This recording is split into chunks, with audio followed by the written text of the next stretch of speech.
హృదయంలోని ఆలోచనలను ఎరిగిన పరలోకపు తండ్రి, ఇంతవరకు నాయన ఈ కార్యక్రమాన్ని పరిశుద్ధాత్ముడి ద్వారా క్రమముగా మర్యాదగా మీరు నడిపించినందుకై మీకు స్తోత్రములు చెల్లించుచున్నాను దేవ. సమయంలో మీ దాసుడైనటువంటి నేను మీ మాటలను చెప్పబోవచ్చు ఉంటుండగా పరిశుద్ధాత్ముడి ద్వారా నన్ను బలపరచు తండ్రి. అదేవిధంగా ఇక్కడ కూడుకున్నటువంటి వారు, కూడబోవారు మీ మాటలను జాగ్రత్తగా వినడానికి, ప్రతి మాటను కూడా గ్రహించడానికి, నడతను శుద్ధి చేసుకోవడానికి మీరు సహాయమును చేయమని అడుగుచున్నాను దేవ. ఎన్నిసార్లు విన్నను, నడతను శుద్ధి చేసుకోనని జీవితం మీరు వారిని నాయన జ్ఞాపకం చేసుకోనమని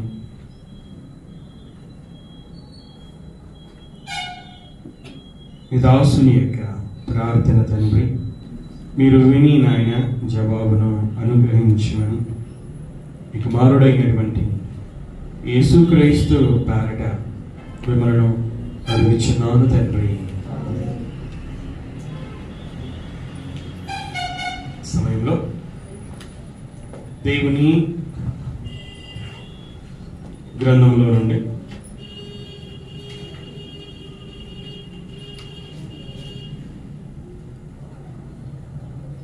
అపోస్తలుడైన పౌలు ఎఫెసీయులకు వ్రాసినటువంటి పత్రిక 2వ అధ్యాయము 12వ వచనాన్ని మనము చదువుకుందాం. ఆ కాలమందు ఇశ్రాయేలుతో సహపౌరులు కాక పరదేశులను వాగ్దాన నిబంధనలు లేని పరజనులను నిరీక్షణ లేని వారును లోకమందు దేవుడు లేని వారునై ఉండి క్రీస్తుకు దూరస్తులై ఉంటిరని మీరు జ్ఞాపకము చేసుకొనుడి. అపోస్తలుడైనటువంటి పౌలు ఈ ఎఫెసులో ఉన్నటువంటి సంఘానికి వ్రాసినటువంటి పత్రిక మనం చదువుకున్నటువంటి 12వ వచనంలో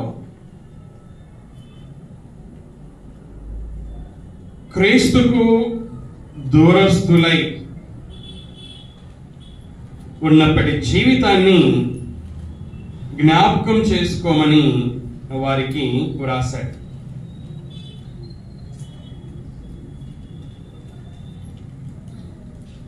పన్నెండవ వచనంలో 11వ వచనానికి నేను మీ కొరకు చదివి వినిపిస్తాను. కాబట్టి మునుపు శరీర విషయంలో అన్యజనులై ఉండి శరీరమందు చేతితో చేయబడిన సున్నతి గలవారు అనబడిన వారి చేత సున్నతి లేని వారు అనబడిన మీరు ఆ కాలమందు ఇశ్రాయేలుతో సహపౌరులు కాక పరదేశులను వాగ్దాన నిబంధనలు లేని పరజనులను నిరీక్షణ లేని వారును లోకమందు దేవుడు లేని వారునై ఉండి క్రీస్తుకు దూరస్తులై ఉంటిరని మీరు జ్ఞాపకము చేసుకొనుడి. పౌలు గారు రక్షణ పొందకమునుపు వీరి జీవితాన్ని జ్ఞాపకం చేసుకొనమని వ్రాసాడు. ఈ ఉదయకాలపు వేళ నా అంశము ఏమిటి అనగా దేవుని వాగ్దానములు.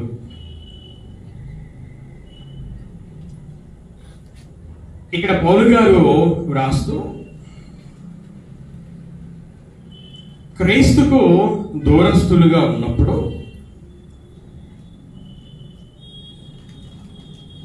అనగా రక్షణ పొందకమునపు అన్య జనులుగా ఉన్నప్పుడు వాగ్దాన నిబంధనలు లేని ప్రజలుగా జీవించారు. 12వ వచనంలో వాగ్దాన నిబంధనలు లేని పరజనులు అంటే ఈ విశ్వాసులు క్రీస్తుకు దూరస్తులుగా ఉన్నప్పుడు వాగ్దానాలు వీరికి లేవు.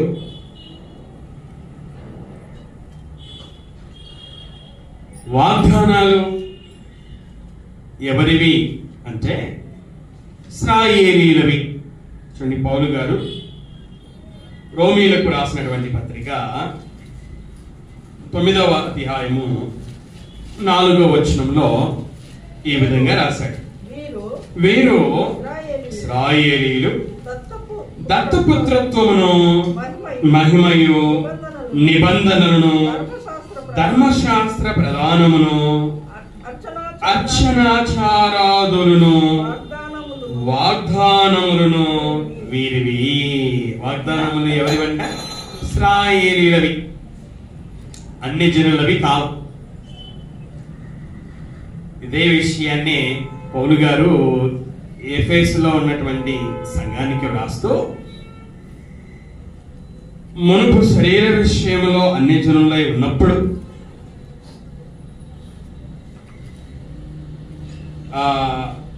ఇశ్రాయేలుతో సహపౌరులు కారు అంట, పరదేశులుగా ఉన్నారు అట, వాగ్దాన నిబంధనలు లేని పరజనులుగా ఉన్నారు, నిరీక్షణ లేని వారుగా ఉన్నారు, లోకమందు దేవుడు లేని వారుగా ఉన్నారు, క్రీస్తుకు దూరస్తులుగా ఉన్నారు. అంటే అన్ని జనుల యొక్క పరిస్థితి ఇది, రక్షణ పొందకమనుకో. ఈ సందర్భంలో నేను జ్ఞాపకం చేస్తున్నది వాగ్దానాలు లేని ప్రజలు. ఎవరికి వాగ్దానాలు లేవంట? క్రీస్తుకు దూరస్తులుగా ఉన్నటువంటి వారికి వాగ్దానాలు లేవు. ఇక్కడ అన్ని జనుల గురించి పౌలు గారు రాస్తున్నటువంటి సందర్భం. అన్ని జనులుగా ఉన్నప్పుడు అంటే దేవుని పిల్లలు కాక మునుపు వీరికి ఏం లేవు? వాగ్దానాలు లేవు. వాగ్దానాలు ఎవరికి? కేవలము దేవుడు ఏర్పరచుకున్నటువంటి ఇశ్రాయేలీయులకే. 3వ అధ్యాయము 6వ వచనంలో పౌలు గారు ఏమని రాశాడో మనం చదువుకుందాం. పౌలు గారు ఎఫెసీయులకు రాసినటువంటి పత్రిక 3వ అధ్యాయము 6వ వచనం. ఈ మర్మమేదనగా అన్ని జనులు సువార్త వలన క్రీస్తు యేసునందు యూదులతో పాటు సమాన వారసులను, ఒక శరీరమందలి సాటి అవయవములను వాగ్దానములో పాలివారలునై ఉన్నారనున్నది. అన్ని జనులుగా ఉన్నప్పుడు వాగ్దానాలు లేని ప్రజలు వీరు. అయితే వీరు వాగ్దానములు లేనటువంటి అన్ని జనులు వాగ్దానములో పాలివారలునై ఉన్నారు అట. ఎప్పుడు పాలివారయ్యారు? ఎప్పుడు పాలివారయ్యారట? అన్ని జనులు సువార్త వలన క్రీస్తు యేసునందు యూదులతో పాటు సమాన వారసులను, ఒక శరీరమందలి సాటి అవయవములను వాగ్దానములో పాలివారలునై ఉన్నారనున్నది. అన్ని జనులు దేవుని వాగ్దానాలలో లేక ఆయన ఇశ్రాయేలీయులకు ఇచ్చినటువంటి వాగ్దానములలో ఎప్పుడు పాలివారు అయ్యారు అంటే వారు ఎప్పుడైతే సువార్త విని విశ్వాసం ఉంచారు. ఎప్పుడైతే సువార్త విని విశ్వాసం ఉంచారో అప్పుడు వీరు వాగ్దానములలో పాలివారులు అయ్యారు. అంటే ఇక్కడ మనకి ఏమర్థమవుతుంది? వాగ్దానాలు ఎవరికి చెందినవి, వాగ్దానాలు ఎవరికి వర్తిస్తాయి అంటే సువార్త విని ఆ సువార్త యందు విశ్వాసం ఉంచినటువంటి వారికి మాత్రమే వర్తిస్తాయి. సువార్త విని విశ్వసించినటువంటి వారికి వర్తించవు. డిసెంబర్ 31వ తేదీన వాగ్దానము తీసుకుంటూ ఉంటారు. రక్షణ పొందినటువంటి ఒక స్త్రీ రక్షణ పొందినటువంటి తన భర్త కొరకు కూడా వాగ్దానం తీసుకుంటుంది. అయితే వాక్యము సెలవిచ్చినది ఏమిటంటే రక్షణ పొందినటువంటి స్త్రీ లేక భార్య రక్షణ పొందినటువంటి తన భర్త కొరకు వాగ్దానం తీసుకున్నా, లేక రక్షణ పొందినటువంటి భర్త రక్షణ పొందినటువంటి తన భార్య కొరకు వాగ్దానం తీసుకున్నా, రక్షణ పొందినటువంటి తల్లిదండ్రులు రక్షణ పొందినటువంటి తన పిల్లల కొరకు వాగ్దానాలు తీసుకున్నా, అవి ఎప్పుడు వర్తిస్తాయి అంటే వారు సువార్త విని విశ్వాసము ఉంచినప్పుడే, అంటే విశ్వాసము ఉంచినటువంటి వారికే వర్తిస్తాయి తప్ప విశ్వాసం ఉంచని వారికి వాగ్దానాలు వర్తించవు. అదే విషయాన్ని మనము 2వ అధ్యాయం 12వ వచనమున చదువుకున్నాం. క్రీస్తుకు దూరస్తులుగా ఉన్నప్పుడు వాగ్దానాలు లేనటువంటి వారు, అయితే సువార్త విని విశ్వాసం ఉంచడం వలన వాగ్దానములలో పాలివారులు అయ్యారు. ఏ వాగ్దానాలలో పాలివారులు అయ్యారు అనే విషయాలను మనం చూద్దాం. పౌలు గారు అదే ఎఫెసీయులకు రాసినటువంటి పత్రిక 1వ అధ్యాయము 13వ వచనాన్ని మనము చదువుకుందాం. మీరును సత్యవాక్యమును అనగా మీ రక్షణ సువార్తను విని క్రీస్తునందు విశ్వాసముంచి వాగ్దానము చేయబడిన ఆత్మ చేత ముద్రింపబడితిరి. ఇక్కడ ఏ వాగ్దానంలో పాలివారులు అయ్యారో వ్రాయబడి ఉంది. ఇక్కడ ఒక వాగ్దానాన్ని పౌలు గారు రాశారు. ఏంటంటే వాగ్దానం అది ఎవరిని గూర్చిన వాగ్దానం అంటే పరిశుద్ధాత్మను గూర్చినటువంటి వాగ్దానం. పరిశుద్ధాత్మను గూర్చినటువంటి వాగ్దానము దేవుడు ఎవరికి ఇస్తాడంట? ఆ వచనంలో మీరును సత్యవాక్యమును అంటే ఏంటి? సత్యవాక్యం అంటే ఏంటో పౌలు గారు వివరణిస్తున్నారు. అనగా మీ రక్షణ సువార్తను విని, సత్యవాక్యం అంటే ఏంటి? రక్షణ సువార్త. రక్షణ సువార్తను ఏం చేయాలంట? విని, తర్వాత ఏంటి? క్రీస్తునందు విశ్వాసముంచి వాగ్దానము చేయబడిన ఆత్మచేత ముద్రింపబడితిరి. ఆత్మచేత ముద్రింపబడు అనే వాగ్దానము ఎవరికి వర్తిస్తుంది అంటే రక్షణ సువార్త విని విశ్వాసముంచినటువంటి వారికి మాత్రమే వర్తిస్తుంది. డిసెంబర్ 31వ తేదీన ఒక వాగ్దానం వచ్చింది, మీరు పరిశుద్ధాత్మ అనువరం పొందుతురు అని. అది ఒక వ్యక్తి తీసుకున్నాడు, రక్షణ లేని వ్యక్తి తీసుకున్నాడు. రక్షణ లేని వ్యక్తికి ఆ రాత్రి వాగ్దానం వచ్చినా ఆ వాగ్దానం అతనికి వర్తిస్తుందా అంటే ఎంత మాత్రము కూడా వర్తించదు. రక్షణ లేని భార్య రక్షణ లేని భర్త కొరకు తీసుకున్నా, రక్షణ లేని భర్త రక్షణ లేని భార్య కొరకు తీసుకున్నా, రక్షణ పొందినటువంటి భార్యాభర్తలు రక్షణ పొందని పిల్లల కొరకు తీసుకున్నా, ఈ రక్షణ పొందినటువంటి వ్యక్తికి ఈ వాగ్దానం వస్తే తీసుకునేవారు తీసుకోవచ్చు, ఓ దేవుడు ఈ వాగ్దానం ఇచ్చాడు ఈ సంవత్సరం అని సంతోషించవచ్చు. కానీ వాస్తవానికి ఆ వాగ్దానం వచ్చినా ఆ వాగ్దానము వర్తించదు.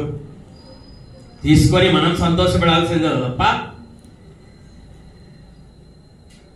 ఏ వాగ్దానం వచ్చింది, ఓ ఈ వాగ్దానం వచ్చింది అని మనం చదువుకొని సంతోషపడాల్సిందే తప్ప చదువురాని వాళ్ళు చదువు వచ్చే వారి చేత చదివించుకొని వినాల్సిందే తప్ప ఆ వాగ్దానము జీవితంలో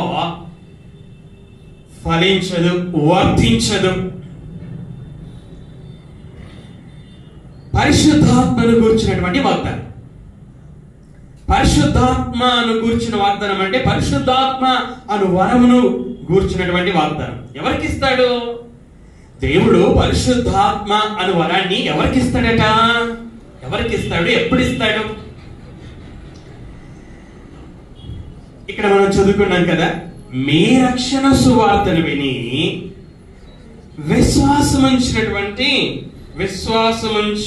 విశ్వాసముంచినటువంటి వారికి ఇస్తాడు. చూడండి, కొన్ని వచనాలు మనం చదువుకుందాం. లూకా సువార్త 24వ అధ్యాయం 49వ వచనం. లూకా సువార్త 24వ అధ్యాయము 49వ వచనం. ఇదిగో నా తండ్రి వాగ్దానము చేసినది మీ మీదికి పంపుచున్నాను, మీరు పైనుండి శక్తి పొందు వరకు పట్టణములో నిలిచి ఉండుడని వారితో చెప్పాను. యేసుక్రీస్తు వారి శిష్యులతో మాట్లాడుతున్న సందర్భం ఇది. నా తండ్రి వాగ్దానము ఏంటి? తండ్రి వాగ్దానము అపోస్తలుల కార్యములు 1వ అధ్యాయము 4వ వచనం. అపోస్తలుల కార్యములు 1వ అధ్యాయము 4వ వచనం. యేసుక్రీస్తు శిష్యులను కలుసుకొని ఇలాగు ఆజ్ఞాపించెను, శిష్యులారా, మీరు యెరూషలేము నుండి వెళ్ళక నా వలన వినిన తండ్రి యొక్క వాగ్దానము కొరకు కనిపెట్టుడి. ఇక్కడ తండ్రి యొక్క వాగ్దానం ఏంటి? తండ్రి యొక్క వాగ్దానం 2వ అధ్యాయం 33వ వచనం. అదే పుస్తకము 2వ అధ్యాయం 33వ వచనం. కాగా ఆయన అనగా యేసుక్రీస్తు దేవుని కుడి పార్శ్వమునకు హెచ్చింపబడి పరిశుద్ధాత్మను గూర్చిన వాగ్దానమును తండ్రి వలన పొంది. తండ్రి వాగ్దానం ఏంటో ఇక్కడ పేతురు గారు చెప్తున్నారు. ఏంటంట తండ్రి వాగ్దానము? ఎవరిని గూర్చిన వాగ్దానం ఇది? పరిశుద్ధాత్మను గూర్చినటువంటి వాగ్దానం. లూకా సువార్తలో నా తండ్రి వాగ్దానం అని మనం చదువుకున్నాం. అపోస్తలుల కార్యములు 1వ అధ్యాయం 4వ వచనంలో కూడా తండ్రి యొక్క వాగ్దానం మనం చదువుకున్నాం. తండ్రి వాగ్దానం ఏమిటి? ఎవరిని గూర్చిన వాగ్దానం అంటే పరిశుద్ధాత్మను గూర్చినటువంటి వాగ్దానం. పరిశుద్ధాత్మను గూర్చినటువంటి వాగ్దానం అనగా ఏంటి? అదే అధ్యాయము 38వ వచనం. అదే అధ్యాయం 38. పేతురు ఇశ్రాయేలీయులతో మాట్లాడుతున్నాడు. ఇశ్రాయేలీయులారా, మీరు మారు మనసు పొంది పాప క్షమాపణ నిమిత్తము ప్రతివాడు యేసుక్రీస్తు నామమున బాప్తిస్మము పొందుడి. అప్పుడు ఎప్పుడు మారు మనసు పొంది పాప క్షమాపణ నిమిత్తము ప్రతివాడు యేసుక్రీస్తు నామమున బాప్తిస్మం పొందినప్పుడు మీరు పరిశుద్ధాత్మ అను వరము పొందుదురు. చదువు 39. ఈ వాగ్దానం, ఇది వాగ్దానం. పరిశుద్ధాత్మ అను వరాన్ని పొందడము వాగ్దానం. ఈ వాగ్దానము మీకును మీ పిల్లలకును దూరస్తులందరికీ అనగా ప్రభువైన మన దేవుడు తన యొద్దకు పిలిచిన వారికి అందరికీ చెందునని వారితో చెప్పెను. ఇక్కడ వాగ్దానం, దేవుని వాగ్దానాన్ని చూస్తున్నాం. ఏమిటి ఈ దేవుని వాగ్దానము ఎవరిని గూర్చి అంటే పరిశుద్ధాత్మని గూర్చినటువంటి వాగ్దానము. పరిశుద్ధాత్మని గూర్చిన వాగ్దానం అంటే దేవుడు పరిశుద్ధాత్మని వరముగా ఇవ్వడమును గురించినటువంటి వాగ్దానం. అయితే పరిశుద్ధాత్ముడిని వరముగా దేవుడు ఎవరికి ఎప్పుడు ఇస్తాడంటే ఈ వచన ప్రకారంగా, అంటే 2వ అధ్యాయము 38వ వచన ప్రకారంగా, అలాగే పౌలు గారు ఎఫెసీయులకు రాసినటువంటి పత్రిక 1వ అధ్యాయం 13వ వచనాలు అనే ఈ 2 వచనాల ప్రకారంగా పరిశుద్ధాత్ముడు ఒక వరముగా ఒక వ్యక్తికి ఎప్పుడు అనుగ్రహించబడతాడు అంటే, ఒక వ్యక్తి ఎప్పుడైతే రక్షణ సువార్త వినిన తర్వాత మారు మనసు పొంది, వినిన తర్వాత ఒకటి విశ్వాసం ఉంచి, ఎఫెసీ 1:13 ప్రకారంగా విశ్వాసం ఉంచి, అపోస్తలుల కార్యములు 2వ అధ్యాయం 38 ప్రకారంగా మారు మనసు పొంది, అపోస్తలుల కార్యములు 2వ అధ్యాయం 38 వచన ప్రకారంగా పాప క్షమాపణ కొరకు బాప్తిసం పొందుకుంటాడు. అంటే ఈ 2 వచనాలలో ఎన్ని ఉన్నాయి? మనకి 3 ప్రాముఖ్యమైనటువంటి విషయాలు ఉన్నాయి. ఒకటి విశ్వాసము, 2వది మారు మనసు, 3వది పాప క్షమాపణ కొరకు బాప్తిసం. ఒక వ్యక్తి ఎప్పుడైతే రక్షణ సువార్తను విని ఈ 3 చేస్తాడో, ఆ చేసినటువంటి వ్యక్తికి దేవుడు ఏమిస్తాడు? వరమనిస్తాడు. ఆ వరం ఏంటి? పరిశుద్ధాత్ముడిని వరంగా ఇస్తాడు. ఇది వాగ్దానం. అందుకే పౌలు రాశాడు, మీ రక్షణ సువార్తను విని క్రీస్తు యేసునందు విశ్వాసముంచి వాగ్దానము చేయబడిన ఆత్మచేత ముద్రింపబడితివి. ఒక వ్యక్తికి పరిశుద్ధాత్మ అను వరమును గూర్చిన వాగ్దానము నెరవేరాలి ఒక వ్యక్తి జీవితంలో, ఒక వ్యక్తికి అది వర్తించాలి అంటే ఆ వ్యక్తి ఈ 3 చేయాలి అండి.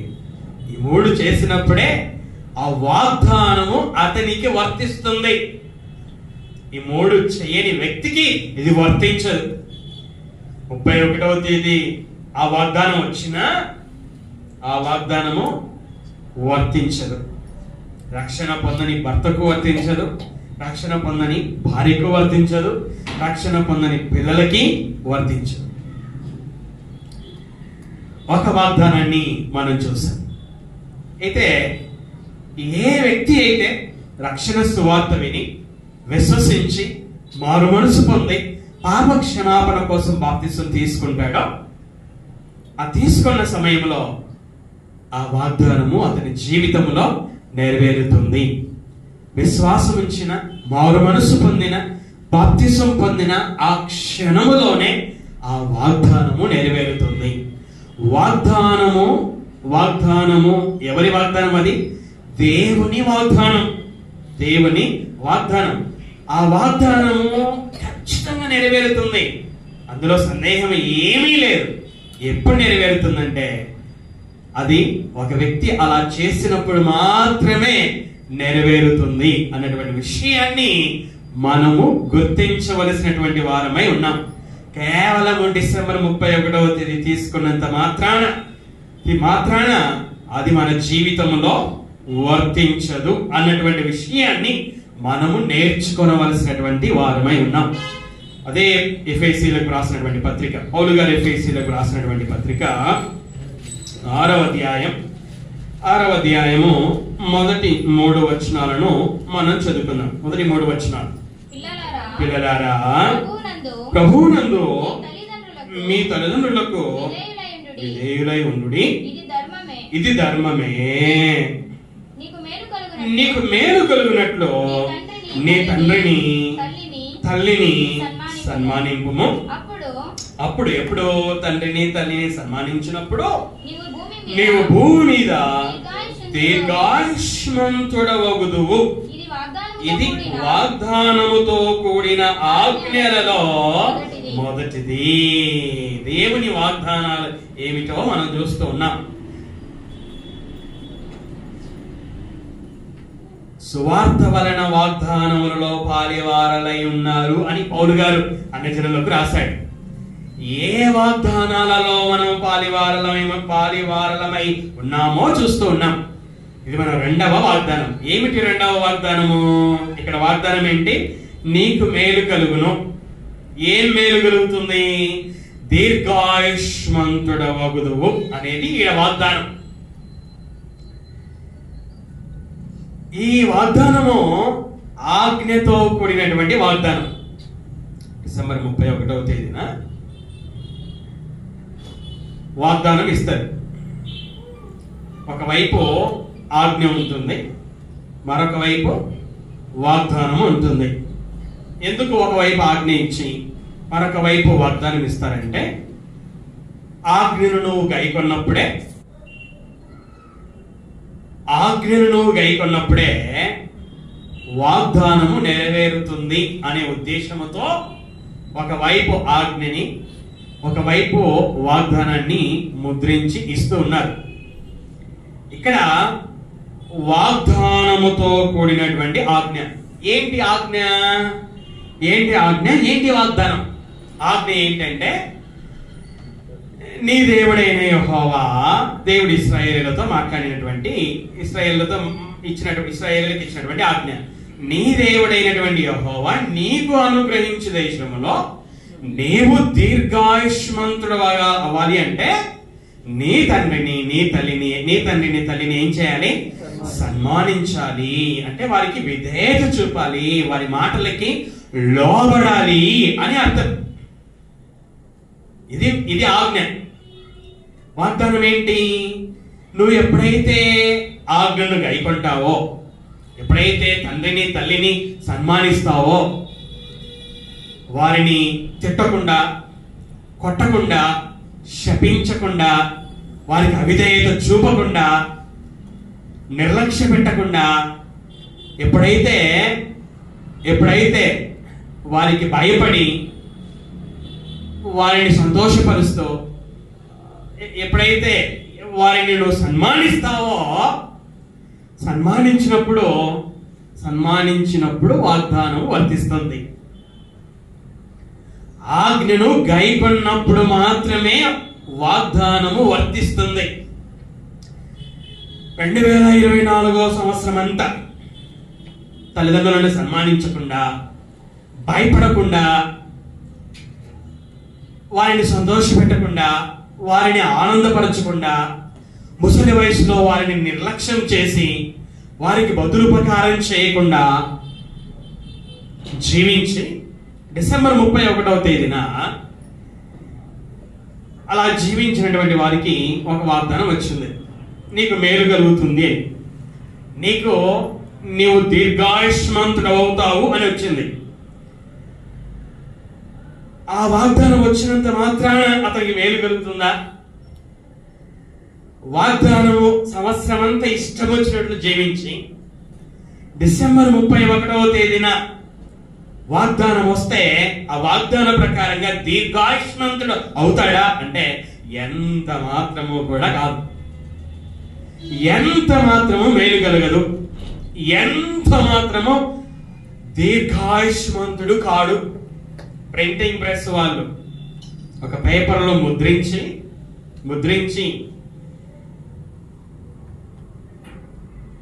ముద్రించిన తర్వాత అక్కడ నుండి మనం కొనుక్కొచ్చుకొని మనము ఇక్కడ ఇవ్వబడినప్పుడు తీసుకున్న దేవుని ఆజ్ఞను పాటించకపోతే తీసుకున్నంత మాత్రాన ఆ వాగ్దానము జీవితంలో ఏ మాత్రము కూడా వర్తించదు. ఎవరికి మరి వర్తించదా దేవుని వాగ్దానం? దేవుని వాగ్దానము అది నెరవేరదా అంటే ఖచ్చితంగా నెరవేరుతుంది. దేవుడు మాట తప్పేవాడు కాడు. ఆయన అబద్ధమాడ నేరని దేవుడు, అబద్ధమాడ జాలని దేవుడు. ఆయన నమ్మదగినటువంటి వాడు.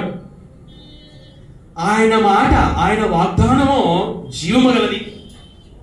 పౌలు గారు హెబ్రీయులకు రాస్తున్న 4వ అధ్యాయం 12వ వచనంలో దేవుని వాక్యము సజీవమై బలము గలదై రెండంచులు గల ఎటువంటి ఖడ్గము కంటేనో వాడిగా ఉండి ప్రాణ ఆత్మ మూలుగును విభజించినంత మట్టుకు దూరుచు హృదయం యొక్క తలంపులను ఆలోచనలను శోధించుచున్నది.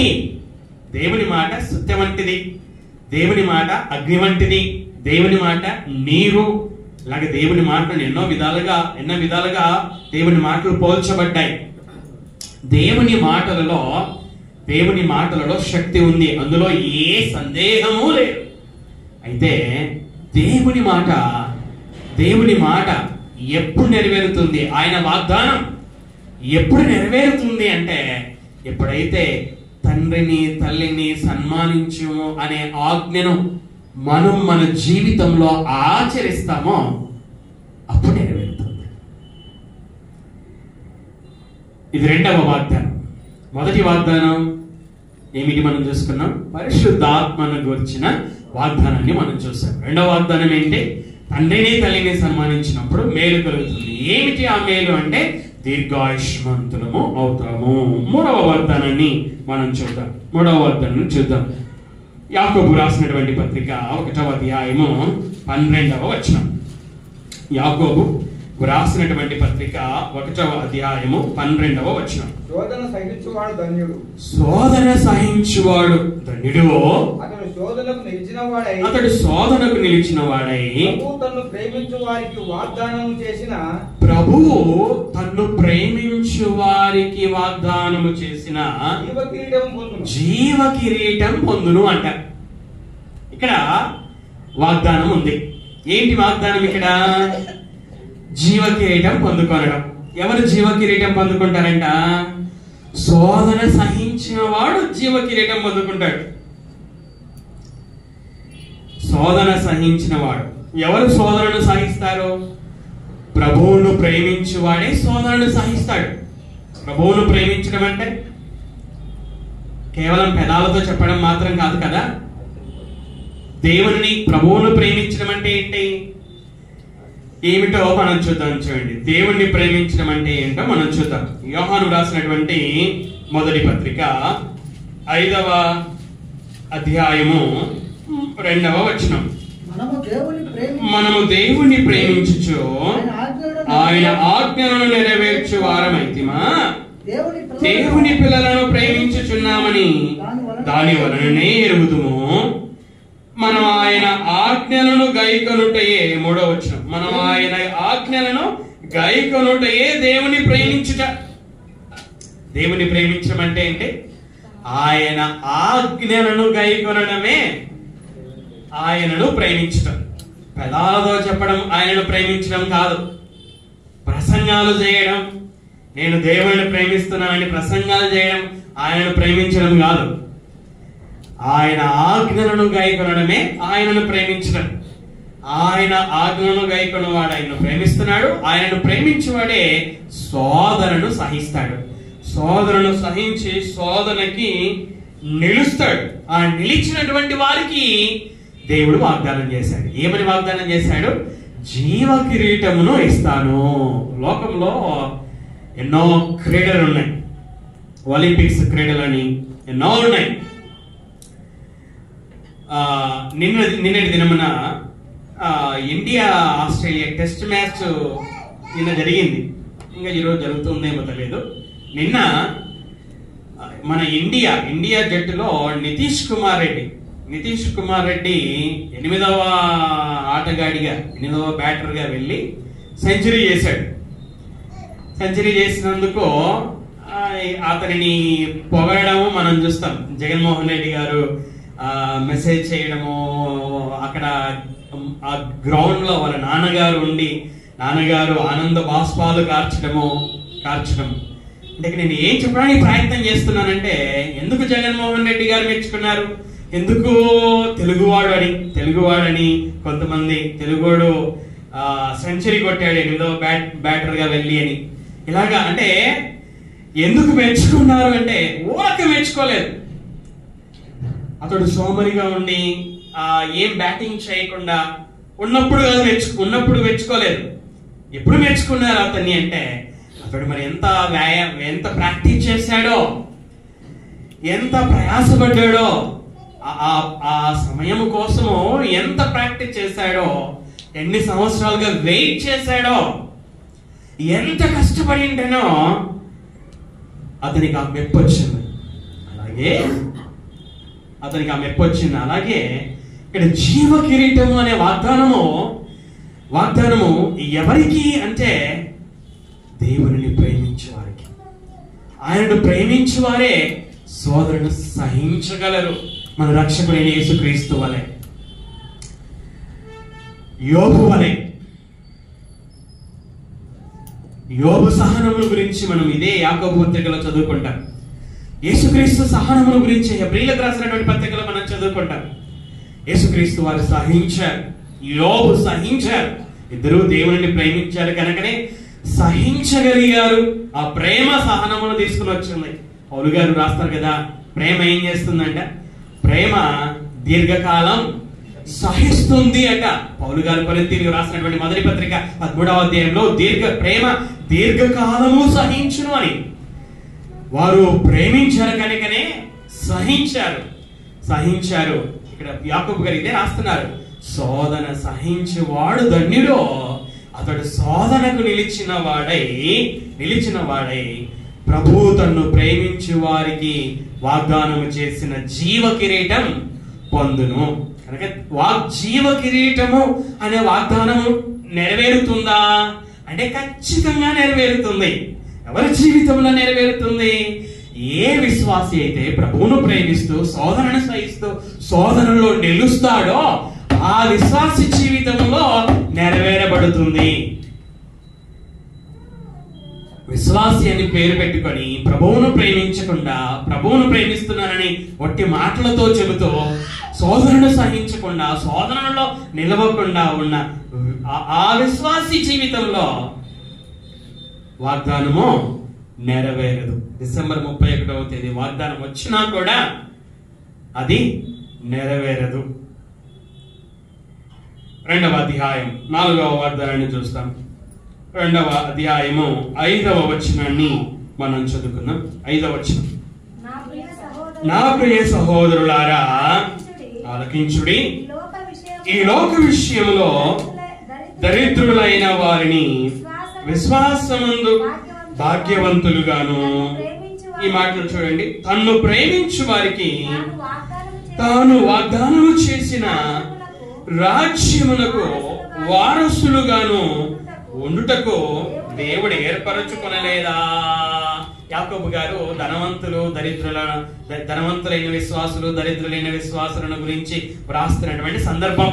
అంటే విశ్వాసులారా, ధనవంతులని వారిని ఒక విధంగా, దరిద్రులని వారిని ఒక విధంగా చూడవద్దండి, పక్షపాతము చూపించవద్దండి అని మాట్లాడుతూ ఉన్నటువంటి సందర్భం. ఈ సందర్భంలో చెబుతున్నటువంటి మాటలు ఏంటంటే, ఇక్కడ కూడా ఒక వాగ్దానం ఉంది.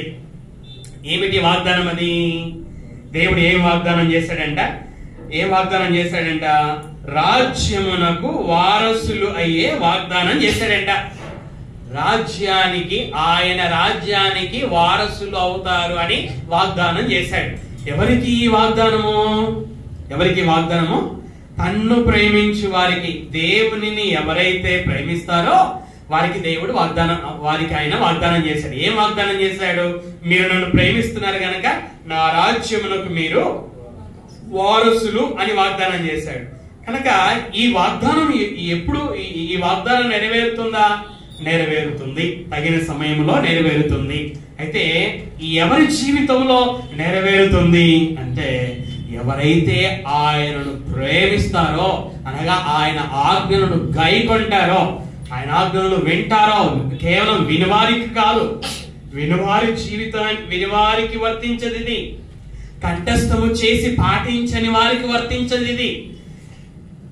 ప్రసంగాలు చేసి పాటించని వారికి వర్తించదు ఇది.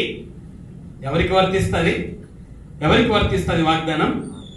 దేవుని ఆజ్ఞలను గైకొను వారికి ఈ వాగ్దానము వర్తిస్తుంది.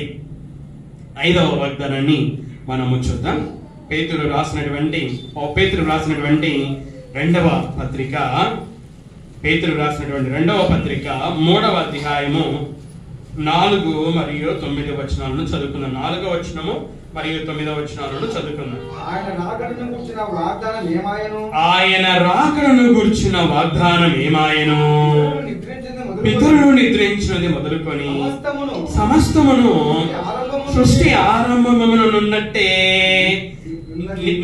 నిలిచి ఉన్నదే అని చెప్పుదురని మొదట మీరు తెలుసుకొనవలెను. 9వ వచనం.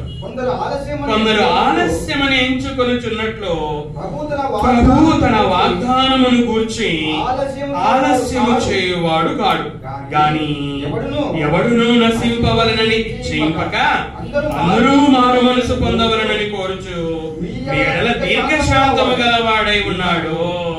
9వ వచనంలో ప్రభు తన వాగ్దానమును గూర్చి అనే మాటలు వ్రాయబడ్డాయి. ఏంటి యేసుక్రీస్తు చేసినటువంటి వాగ్దానం ఏంటి? 4వ వచనంలో ఆయన రాకడను గూర్చిన వాగ్దానం. యేసుక్రీస్తు వారు చేసినటువంటి వాగ్దానం ఏంటి? తన రాకడని, తన రెండవ రాకడను గురించి వాగ్దానం చేశాడు. ఏం వాగ్దానం చేశాడు? నా తండ్రి ఇంట అనేక నివాసములు కలవు, లేని ఎడల నేను మీతో చెప్పుదును, నేను తండ్రి ఇంట మీ కొరకు నివాసములో సిద్ధపరచ వెళ్ళుచున్నాను, నేనుండే స్థలములో మీరును ఉండులాగున నేను మరలా వచ్చి మిమ్మల్ని తీసుకొని పోదును. ఆయన మరలా రెండవసారి వస్తానన్నాడు. ఎందుకు వస్తానన్నాడు? ఆయన ఉండే తండ్రి ఇంట మనము కూడా ఉండడానికి, తీసుకొని పోవడానికి వస్తానన్నాడు. అందుకు మరలా వస్తానన్నాడు కదా, మరలా వస్తానన్నాడు. యేసుక్రీస్తు వారు శిష్యులతో మాట్లాడుతున్న సందర్భంలో ఆయన మరణించి సమాధి చేయబడి తిరిగి లేపబడి 40 రోజులు వారితో ఉండి వారితో మాట్లాడుతూ ఇక ఆయన పరలోకానికి కొనిపోబడుతున్న ఆ సందర్భంలో ఆయన మాట్లాడుతుండగా పరలోకానికి కొనిపోబడ్డాడు. పరలోకానికి కొనిపోబడినప్పుడు శిష్యులు అట్లే ఆకాశం వైపు తేరు చూస్తూ ఉన్నారు. తేరు చూస్తూ ఉంటే 2 దేవదూతలు శిష్యులతో మాట్లాడుతూ, గలిలయ మనుషులారా, మీరెందుకు ఆకాశం వైపు తేరు చూచుచున్నారు? ఏ విధంగా పరలోకానికి ఆయన కొనిపోబడ్డాడో అదే విధంగా ఆయన మరలా వస్తాడు అని చెప్పడాన్ని మనం చూస్తాం. అంటే ఇక్కడ ఏంటి యేసుక్రీస్తు చేసినటువంటి వాగ్దానం ఏమిటి అంటే, నేను రెండవసారి వస్తాను అని తన రెండవ రాకడ గురించి వాగ్దానం చేశాడు. ఇప్పుడు ఈ వాగ్దానం నెరవేరుతుందా? వాగ్దానం నెరవేరుతుంది, ఇందులో ఏ సందేహము లేదు. దేవుడు గబ్రియల్ దేవదూతని జకర్యా దగ్గర పంపిస్తాడు. జకర్యా దగ్గర పంపించి జకర్యాతో మాట్లాడుతూ, జకర్యా, నీ ప్రార్థన వినబడినది, నీ భార్య అయిన ఎలిజబెత్ గర్భవతి కుమారుని కంటుంది, ఆ కుమారునికి యోహానాను పేరు పెడతావు అని. అప్పుడు జకర్యా విన్నాడు, కానీ ఆ మాటలను నమ్మలేకపోయాడు.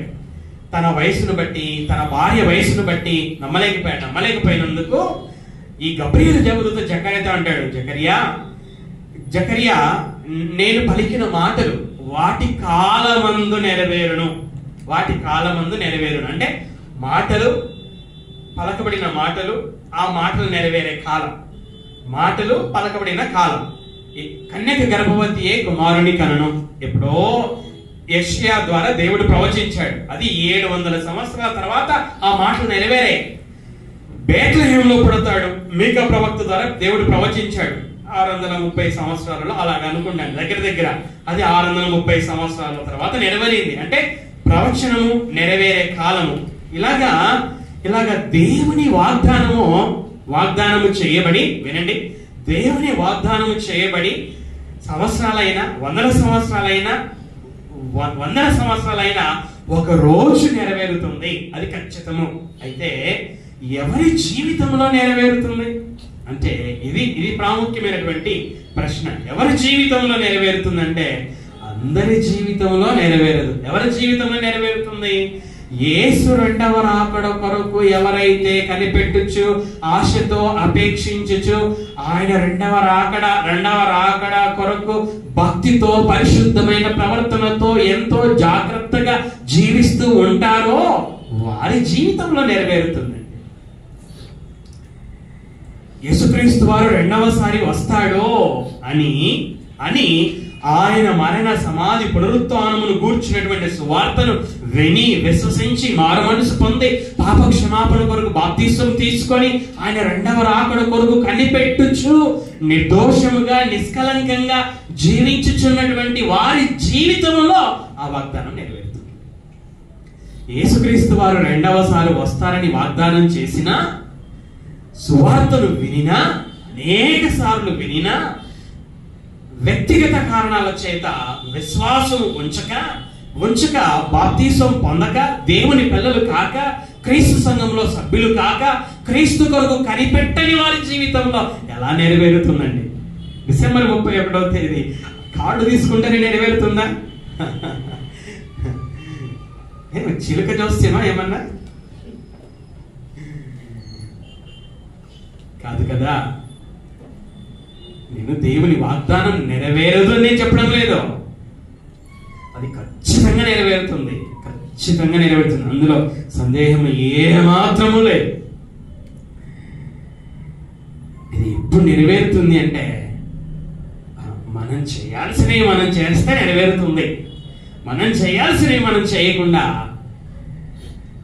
చేయకుండా మనకిష్టం వచ్చినట్లుగా జీవిస్తూ నాకు ఈ వాగ్దానం వచ్చింది అని అనుకుంటే అది మన పొరపాటు. వాక్యం పట్ల అవగాహన లేని జీవితం మనం జీవిస్తున్నాము అని మనం అర్థం చేసుకోవాలి. అదే 13వ వచనాన్ని మనం చదువుకున్నాం చూడండి. 13వ వచనం, పేతురు రాసినటువంటి 2వ పత్రిక 3వ అధ్యాయం 13వ వచనం. ఆయను మనం ఆయన వాగ్దానమును బట్టి క్రొత్త ఆకాశముల కొరకును క్రొత్త భూమి కొరకును కనిపెట్టుచున్నాము, వాటి యందు నీతి నివసించును. ఇక్కడ వాగ్దానం ఏంటి? వాగ్దానం క్రొత్త ఆకాశములో క్రొత్త భూమి. ఉన్న ఈ ఆకాశములు భూమి ఏమవుతాయి? గతించిపోతాయి, లయమైపోతాయి.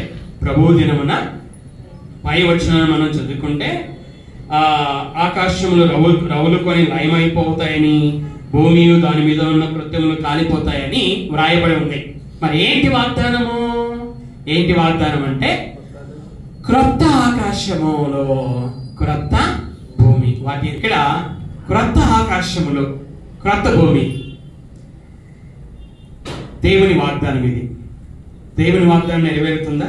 ఖచ్చితంగా నెరవేరుతుంది, ఖచ్చితంగా నెరవేరుతుంది. అయితే ఎప్పుడు ఎవరి జీవితంలో నెరవేరుతుంది? ఎవరైతే మరి రక్షణ సువార్త విని విశ్వాసం నుంచి మారు మనసు పొంది పాప క్షమాపణ కొరకు బాప్తిస్వం పొంది యేసుక్రీస్తు రెండవ రాకడ కొరకు కనిపెట్టించు మరి భక్తితో పరిశుద్ధమైన ప్రవర్తనతో ఎంతో జాగ్రత్తతో జీవించు ఉంటారో వారి జీవితంలో ఇది నెరవేరుతుంది. అలా జీవించని వారి జీవితంలో ఏ మాత్రము కూడా నెరవేరదు. చివరిగా యోహాను రాసినటువంటి, అంటే ఈ రోజు వర్తమానానికి చివరిగా యోహాను రాసినటువంటి మొదటి పత్రిక 2వ అధ్యాయము 25వ వచనం. యోహాను రాసినటువంటి మొదటి పత్రిక 2వ అధ్యాయము 25వ వచనం. నిత్య జీవము అనుగ్రహించుననున్నదియే ఆయన తానే మనకు చేసిన వాగ్దానము. ఇక్కడ వాగ్దానం ఉంది. ఏంటి వాగ్దానం? నిత్య జీవమును గురించినటువంటి వాగ్దానం. దేవుడు వాగ్దానం చేశాడు, నిత్య జీవాన్ని వాగ్దానం చేశాడు. ఎవరికి వాగ్దానం చేశాడు? ఎవరికి వాగ్దానం చేస్తాడు? అందరికీ అంటే విశ్వసించని వారికి కూడా నేను నిత్య జీవాన్ని ఇస్తానన్నాడా? విశ్వసించిన వారికి నిత్య జీవాన్ని ఇస్తానన్నాడా?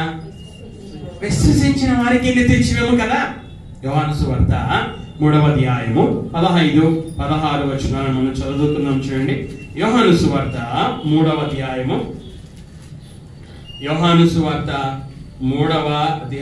15 వచనం. అరణ్యములో మోషే సర్పమును ఎలాగు ఎత్తెనో అలాగే విశ్వసించు ప్రతి వాడును నశింపక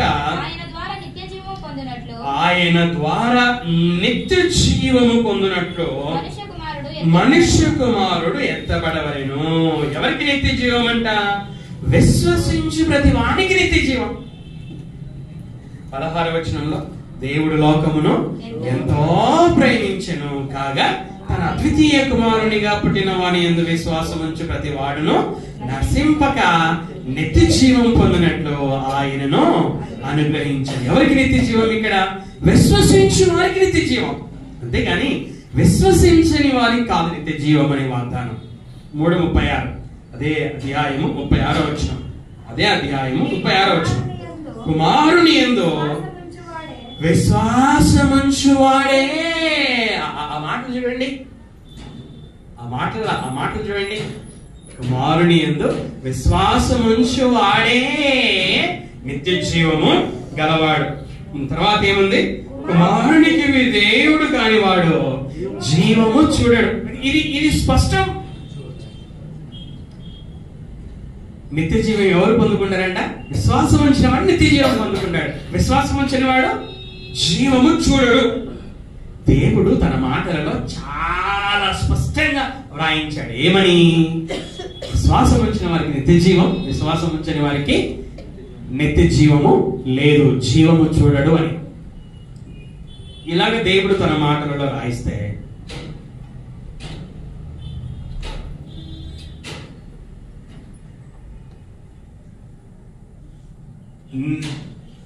31వ తేదీన నీకు నిత్య జీవము లభిస్తుంది అనే ఒక వాగ్దానం వచ్చింది అనుకోండి.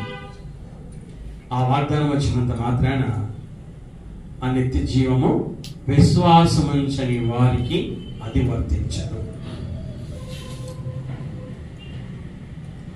7 వాగ్దానాలని ఉదయకాలపు వేళ మనం జ్ఞాపకం చేసుకున్నాం. మొదటిది నేను మరలా జ్ఞాపకం చేస్తున్నాను ముగింపులో. క్రీస్తుకు దూరస్తులుగా ఉన్నప్పుడు వాగ్దానాలు లేవు. అయితే వాగ్దానాలలో ఎప్పుడు పాలివారం? మనం సువార్త విని విశ్వసించి మారు మనసు పొంది పాపక్షమాపణ కొరకు బాప్తిసం పొందినప్పుడు వాగ్దానాలు లేని మనము వాగ్దానాలలో పాలివారణము అయ్యాం. ఏ వాగ్దానాలలో పాలివారణమయ్యాం? ఎవరు వాగ్దానాలలో పాలివారయ్యారు? మరలా చెప్తున్నాను, విశ్వాసం నుంచి మారు మనసు పొంది పాపక్షమాపణ నిమిత్తం బాప్తిసం పొందినటువంటి వారు పాలివారలయ్యారు. ఏ వాగ్దానాలలో పాలివారలయ్యారు? 1, పరిశుద్ధాత్మను గురించిన వాగ్దానంలో పాలివారయ్యారు. రెండవది దీర్ఘాయుష్మంతులగుట అనే వాగ్దానంలో పాలివారయ్యారు. జీవ కిరీటము అనే వాగ్దానంలో పాలివారలయ్యాం. 4వది దేవుడి రాజ్యములకు వారసులు కావడం అనే వాగ్దానంలో పాలివారలమయ్యాం. 5వది యేసు రాకడను, 2వ రాకడను గురించిన వాగ్దానంలో పాలివారలమయ్యాం. 6వది క్రొత్త ఆకాశములు క్రొత్త భూమి అనే దేవుని వాగ్దానంలో పాలివారలమయ్యాం. 7వది నిత్య జీవము అనే దేవుని వాగ్దానంలో పాలివారాం. నా ప్రశ్న, ఈ వాగ్దానాలలో అన్నిటిలో మనం పాలివారమా? ఒక్క దాంట్లోనే పాలివారమేమా? ఈ వాగ్దానాల్లో అన్ని మనకా? ఒకటే మనక? ఇది మనం జ్ఞాపకం ఉంచుకోవాలి. ఒకటి కాదు, అన్ని మనకే. ఒక్క వాగ్దానమే కాదు, అన్ని మనకే. ఈ 7 వాగ్దానం అంటే ఈరోజు వర్తమానానికి 7 మాత్రమే చెప్పాను. ఎన్ని వాగ్దానాలు అయితే ఉన్నాయో అలాగే జీవించినప్పుడు అంటే దేవుడు ఏ విధంగా జీవిస్తే వాగ్దానాలు వర్తిస్తాయని చెప్పాడో ఆ వాగ్దానాలన్నీ కూడా మనమే.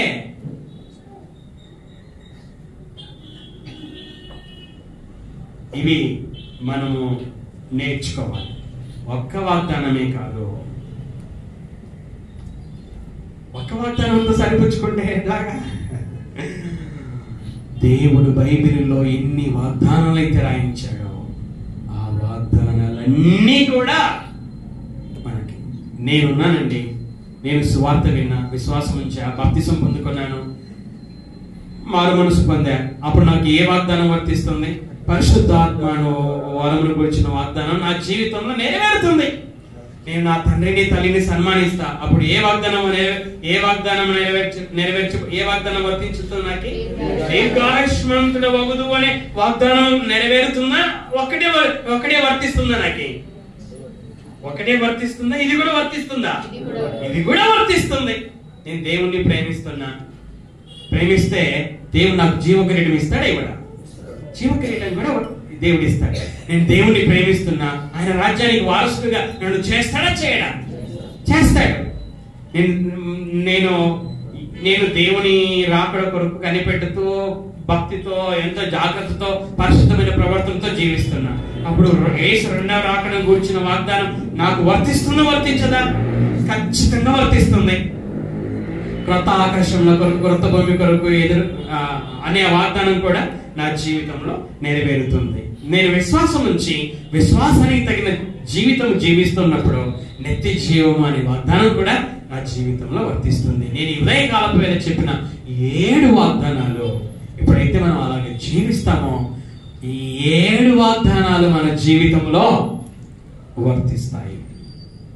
ఏ సందేహము కూడా లేదు.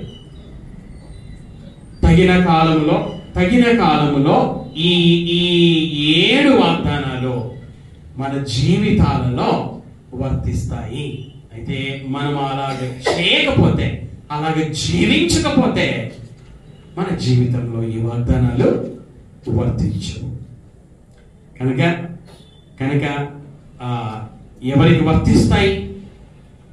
వర్తిస్తాయి, ఎన్ని వాగ్దానాలు వర్తిస్తాయి అని మనం దేవుని వాగ్దానాల గురించి మనము ఈ ఉదయకాలపు వేళ నేర్చుకున్నాం. కనుక వీటిని మనం జ్ఞాపకం ఉంచుకొని ఆ విధంగా జీవించాలని ప్రభువు పేరట మనం చేస్తున్నాం. ప్రార్థన చేసుకున్నాం.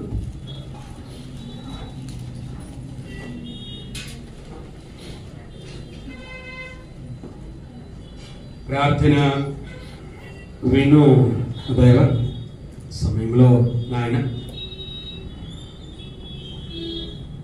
మీ దాసుని యొక్క ప్రార్థనను మీరు విని నాయన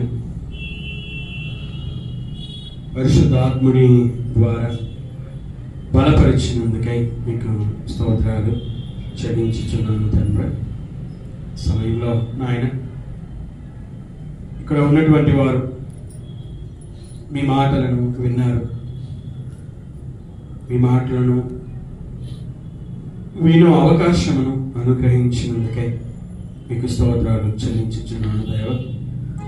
ఎంతమంది అయితే గ్రహించారో వారిని బట్టి మీకు స్తోత్రాలు. ఎవరైతే ఇంకా గ్రహించలేదో నాయన వారిలో నుండి సాతాను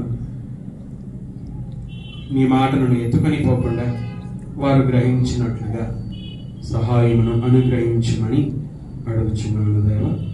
ముందున్న కార్యక్రమాన్ని కూడా పరిశుద్ధాత్ముడి ద్వారా మీరు నడిపించమని కుమారుడైనటువంటి యేసుక్రీస్తు పేరట మిమ్మల్ని అడుగుచున్నాను తండ్రి.